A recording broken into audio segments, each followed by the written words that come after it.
Hi all, welcome to PSC Eduvalley. ഇന്നത്തെ ക്ലാസ്സിൽ നമ്മൾ നോക്കുന്നത് കുറച്ച് കറണ്ട് അഫയർ ചോദ്യങ്ങളാണ്. അതായത് ജനുവരി ഫെബ്രുവരി ആ സമയത്തുള്ള കുറച്ച് ചോദ്യങ്ങളാണ് ഇന്നത്തെ ക്ലാസ്സിൽ നമ്മൾ പഠിക്കുന്നത്.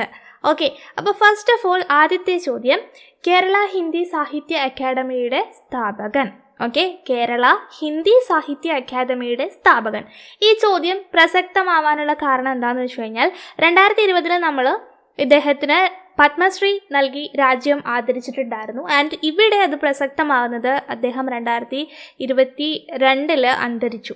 ഓക്കെ, അപ്പോൾ കേരള ഹിന്ദി സാഹിത്യ അക്കാദമിയുടെ സ്ഥാപകൻ ആരാണ്? Doctor N. Chandrasekharan Nair. Okay, Kerala Hindi സാഹിത്യ അക്കാദമിയുടെ സ്ഥാപകൻ doctor N. Chandrasekharan Nair. And ഇദ്ദേഹം ഹിന്ദി ഭാഷാ പണ്ഡിതനാണ്, എഴുത്തുകാരനാണ്. മോറോവർ കേരള ഹിന്ദി സാഹിത്യ അക്കാദമിയുടെ സ്ഥാപകനാണ്. 2020 രാജ്യം പത്മശ്രീ നൽകി ഇദ്ദേഹത്തെ ആദരിച്ചത്. ഓക്കെ, അപ്പോൾ കേരള ഹിന്ദി സാഹിത്യ അക്കാദമിയുടെ സ്ഥാപകൻ ആരാണ്? Doctor N. Chandrasekharan Nair. Clear? ഇനി അടുത്തത്, ജലസംരക്ഷണ പ്രവൃത്തികളിൽ ദക്ഷിണേന്ത്യയിലെ മികച്ച ജില്ലയായി തിരഞ്ഞെടുക്കപ്പെട്ടത്. ചോദ്യം ഇങ്ങനെയാണ് വരിക: ജലസംരക്ഷണ പ്രവൃത്തികളിൽ ദക്ഷിണേന്ത്യയിലെ മികച്ച ജില്ലയായി തിരഞ്ഞെടുക്കപ്പെട്ടത് ഏത് ജില്ലയാണ് എന്നുള്ള ചോദ്യമാണ്. അപ്പോൾ ദക്ഷിണേന്ത്യ എന്ന് പറയുമ്പോൾ നമുക്ക് ആ ഒരു കുറച്ച് ഏരിയ പഠിച്ചാൽ മതി അല്ലേ? കേരളം, തമിഴ്നാട്, കർണാടക ആ കുറച്ച് ഭാഗങ്ങൾ പഠിച്ചാൽ മതി. പക്ഷെ ഇവിടെ ഒരു എളുപ്പമുണ്ട്, ഞാൻ എളുപ്പത്തിലേക്ക് കടക്കാം. ജലസംരക്ഷണം എന്നാണ് പറഞ്ഞേക്കുന്നത് അല്ലേ? അപ്പോൾ ജലം സംരക്ഷിക്കപ്പെടുക എന്ന് പറഞ്ഞാൽ അതിൻ്റെ പ്യൂരിറ്റി നഷ്ടപ്പെടുന്നില്ല അല്ലേ? പ്യുവറാണ്, ശുദ്ധമായതാണ്. അപ്പം നമുക്ക് എന്ത് കണക്ട് ചെയ്യാം? പ്യുവർ എന്നുള്ള വേർഡ് കണക്ട് ചെയ്യാം. ഓക്കെ, പ്യുവർ എന്നുള്ള വേർഡ് കണക്ട് ചെയ്ത് പഠിക്കുക. പ്യുവർ വാട്ടർ എന്നുള്ളത് ഓർത്ത് വെക്കുക.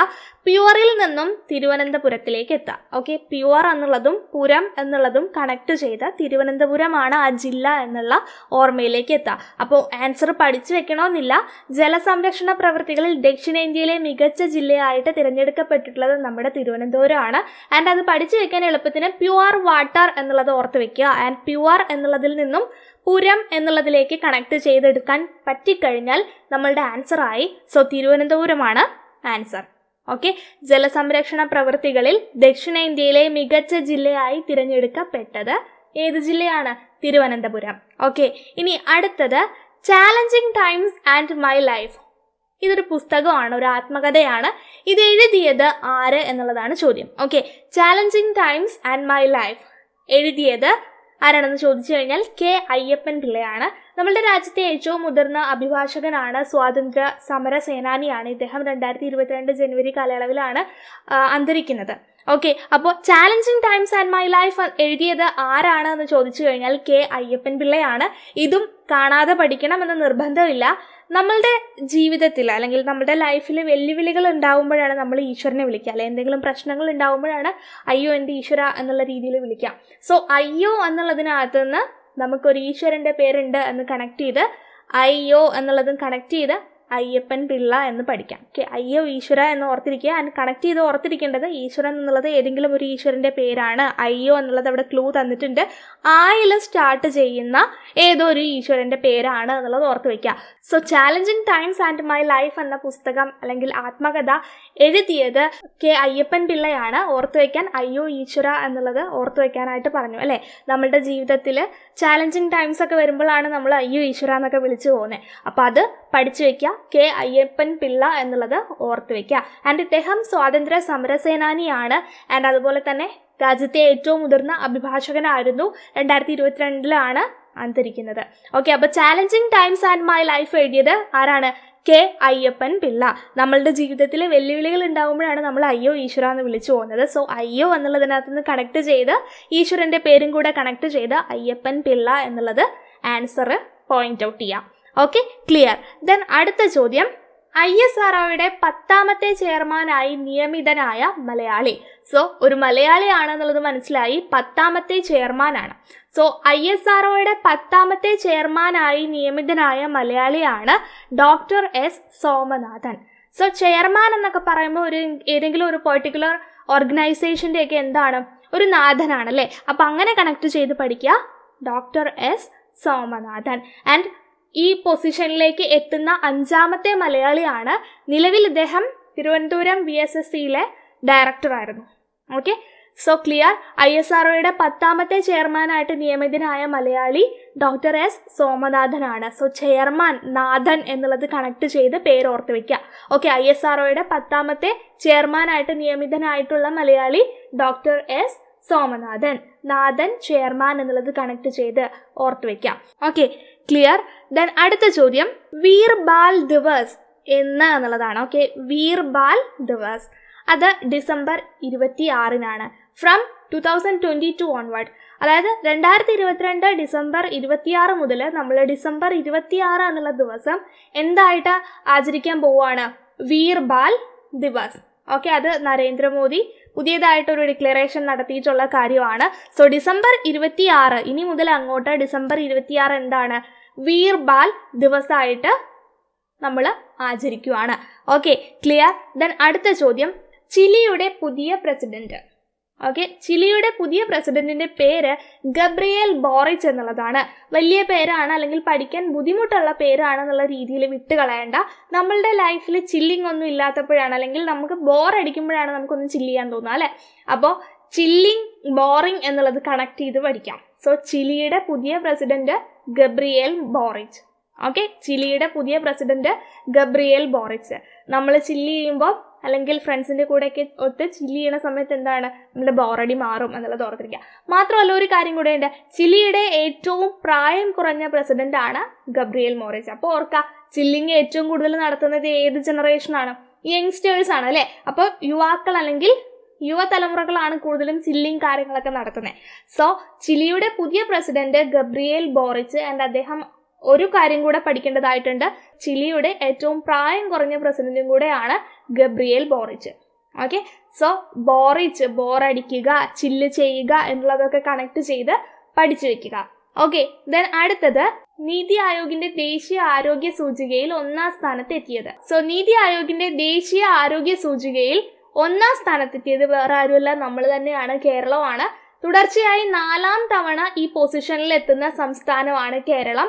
അതുപോലെ തന്നെ ശിശുമരണ നിരക്ക് ഏറ്റവും കുറഞ്ഞ സംസ്ഥാനം കൂടെയാണ് കേരളം.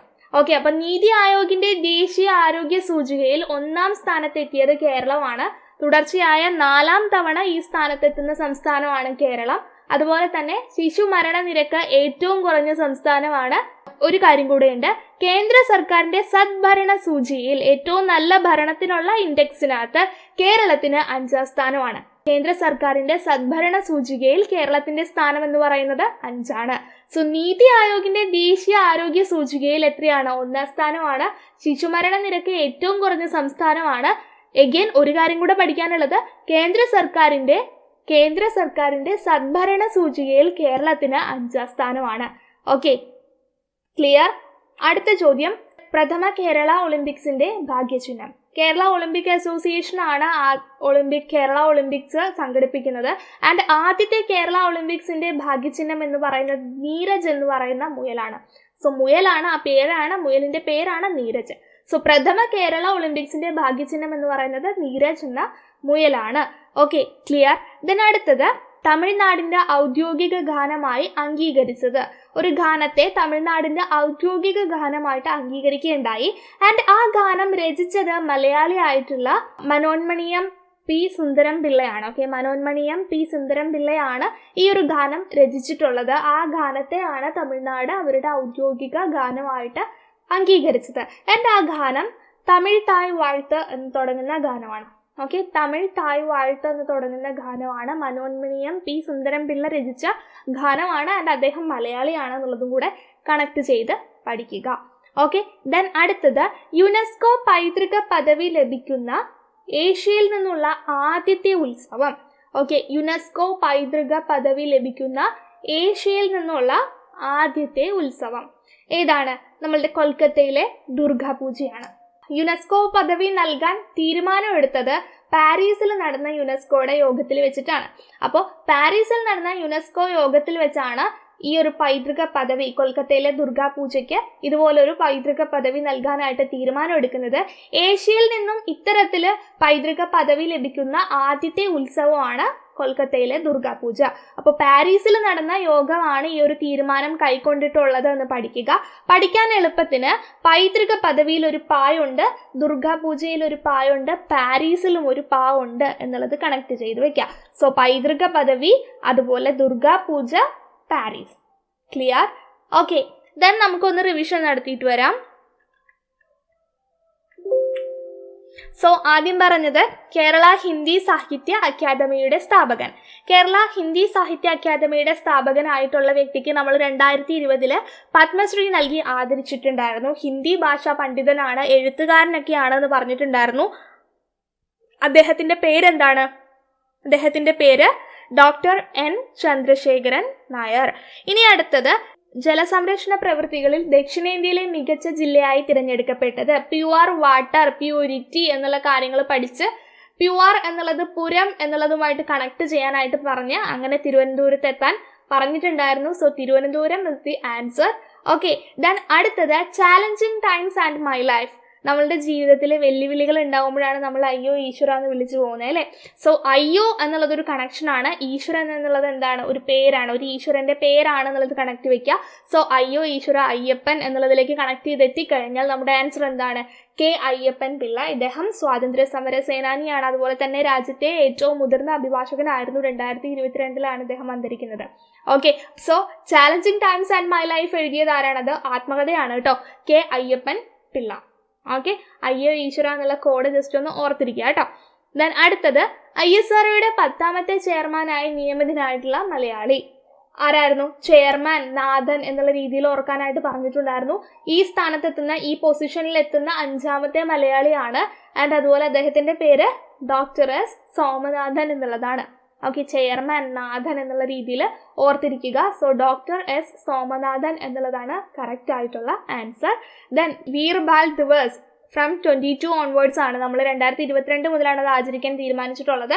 ഡിസംബർ 26 ഇനി അതുപോലെ തന്നെ ചിലിയുടെ പുതിയ പ്രസിഡന്റ്, ചില്ലിങ് ബോറിംഗ് യങ്സ്റ്റേഴ്സ്, അത് യങ്സ്റ്റേഴ്സ് ആണ് ബോറടിക്കുമ്പോൾ ചില്ല് ചെയ്യുന്നത്. അപ്പം അങ്ങനെ കണക്ട് ചെയ്ത് പഠിക്കുക. സോ ചിലിയുടെ പുതിയ പ്രസിഡന്റ് ആരാണ്? ഗബ്രിയേൽ ബോറിച്ച് ആണ്. ആൻഡ് ചിലിയുടെ ഏറ്റവും പ്രായം കുറഞ്ഞ പ്രസിഡന്റ് ആണ് ആരെന്ന് പറയുന്നത്? Gabriel Boric. So chilling boring youngsters എന്നുള്ള രീതിയിൽ പഠിച്ചു വെച്ചാൽ ഇത് തെറ്റത്തില്ല.